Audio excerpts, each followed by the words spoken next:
Hello दोस्तों, नमः शिवाय। दोस्तों, रामचरितमानस के अनुसार नवदा भक्ति के 9 प्रकार बताए गए हैं। यानी नवदा भक्ति जो है श्री रामचरितमानस के अनुसार कहा गया कि जो संतों का सत्संग करता है उसके जीवन में बहुत कुछ प्राप्त होता है उसको।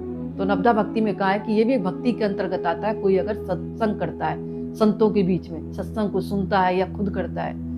दूसरा उन्होंने कहा श्री राम की कथा के प्रसंगों से प्रेम रखना। अगर भगवान श्री राम के कोई भी कथा चल रही हो, उनके बारे में गुणगान चल रहा हो, तो कोई व्यक्ति वहां पर बैठकर प्रेम से सुनता है तो ये भी भक्ति के अंतर्गत आता है। अभिमान को छोड़कर गुरु के चरणों की सेवा करना, यानी ये भी भक्ति कहलाई। उन्होंने रामचरितमानस में कहा गया कोई व्यक्ति अगर कहीं जा रहा है अपने गुरु के पास तो अपने घमंड को छोड़ दे और गुरु के चरणों में अपने आप को समर्पण कर दे और उनकी सेवा करे, तो ये भी भक्ति के अंतर्गत आता है। कपट को छोड़कर श्री राम के गुण समूहों का गान करना, यानी अपने मन में जो छल कपट चल रहा है उसको छोड़कर, जो भी छल कपट चल रहा है उसको छोड़कर श्री राम के गुण समूहों का गान करता है, वो भी भक्ति के अंतर्गत आता है। वेदों में प्रसिद्ध जो प्रसिद्ध वेद हैं उनके बारे में ज्ञान प्राप्त करना, दूसरों को ज्ञान कराना, उनके बारे में पढ़ना, स्मरण करना, ये सब भक्ति के अंतर्गत आता है। इंद्रियों का शील, संत पुरुषों के आचरण में लगे रहना, यानी अपनी इंद्रियों पर संयम रखना और जो सत्य पुरुष है, संत पुरुष है, उनके आचरण में लगे रहना,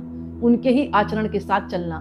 यानी जो उनका आचरण दिख रहा है आपको अच्छा, तो उनके आचरणों को, अच्छे गुणों को अपनाना और संत पुरुषों का साथ करना, ये भी भक्ति के अंतर्गत आता है। संपूर्ण जगत को समभाव से राममय देखना, ये भी जो है भक्ति के प्रकार के अंतर्गत आता है, जो कि रामचरितमानस में लिखा हुआ है। संतोष करना, यानी जो भी चीज प्राप्त है उस पर संतोष करना, खुश होना, सरल बनना, कपट रहित व्यवहार करना।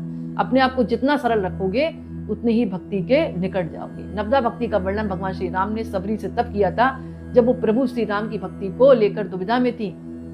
तब प्रभु राम ने सबरी के मीठे बेर खाते हुए नवदा भक्ति के बारे में सबरी से कहा था कि नवदा भक्ति केहू तो ही पाही, सावधान सुनु तरु मन माही।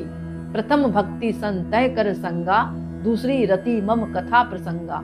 यानी भावार्थ यह है कि प्रभु राम कहते हैं मैं तुझसे अब अपनी नवदा भक्ति कहता हूँ, तू सावधान होकर सुन और मन में धारण कर। पहली भक्ति है संतों का सत्संग, दूसरी भक्ति है मेरी कथा प्रसंग में प्रेम। प्रभु राम ने इस तरह नवदा भक्ति के पूरे स्वरूप को सबरी के सामने प्रकट कर दिया।